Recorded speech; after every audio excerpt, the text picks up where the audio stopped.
as far as a person is concerned, he can supplicate to Allah subhanahu wa ta'ala any time of the day, any time of the night, 24 hours of the day. But there are some times which are preferred.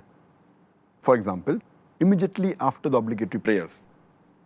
For example, especially the day of Jummah, when a person is fasting, especially when he's breaking his fast.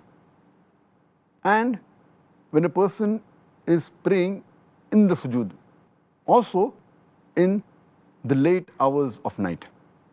And the beloved Prophet ﷺ said, it's mentioned in Sahih Muslim, hadith number 1655, the beloved Prophet ﷺ said that there is an hour during the night in which there will not be a Muslim who will ask for the good without Allah subhanahu wa ta'ala granting it to him.